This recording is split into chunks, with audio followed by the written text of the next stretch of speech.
News 30. வணக்கம்.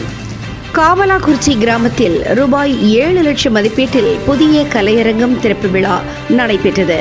தென்காசி மாவட்டம் ஆலங்குளம் ஊராட்சி ஒன்றியத்துக்குட்பட்ட காவலாக்குறிச்சி கிராமத்தில் புதிய கலையரங்கம் திறப்பு விழா நடைபெற்றது. ஒன்றிய கவுன்சிலர் முருகேஸ்வரி பாலகுமாரன் தலைமை தாங்கினார். முன்னாள் பஞ்சாயத்து தலைவர் பால்பாண்டி, ஒன்றிய பிரதிநிதி GM அந்தோணி, வார்டு உறுப்பினர்கள் குமார், அம்பிகா ஆகியோர் முன்னிலை வகித்தார்கள். முன்னாள் ஒன்றிய இளைஞரணி அமைப்பாளர் ரவிச்சந்திரன் வரவேற்று பேசினார்.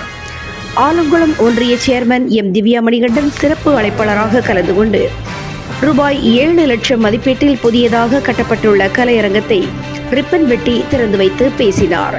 இந்த விழாவில் தொழிலதிபர் மணிகண்டன், வெண்டிலிங்கபுரம் கிளை செயலாளர் சுப்பையா, முன்னாள் காவலாக்குறிச்சி கிளை செயலாளர் பழனிசாமி, மருதநில மகளிர் உழவர் உற்பத்தியாளர் நிறுவன செயலாளர் குமரேசன், கோவில் பூசாரி பாண்டி, காளைச்சாமி, மா முருகையா, சின்னப்பாண்டியன், காசிப்பாண்டியன், முத்துப்பாண்டியன், அப்ரானந்தம், S முருகையா, செல்லத்துறை, செல்வகுமார், தங்கராஜ், குட்டிராஜ் உள்பட பலரும் உடனிருந்தார்கள்.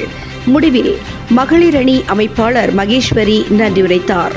நியூஸ் 30 செய்திகளுக்காக தென்காசி மாவட்டத்திலிருந்து கோவிந்தராஜ் மற்றும் ஐயம்மாள்.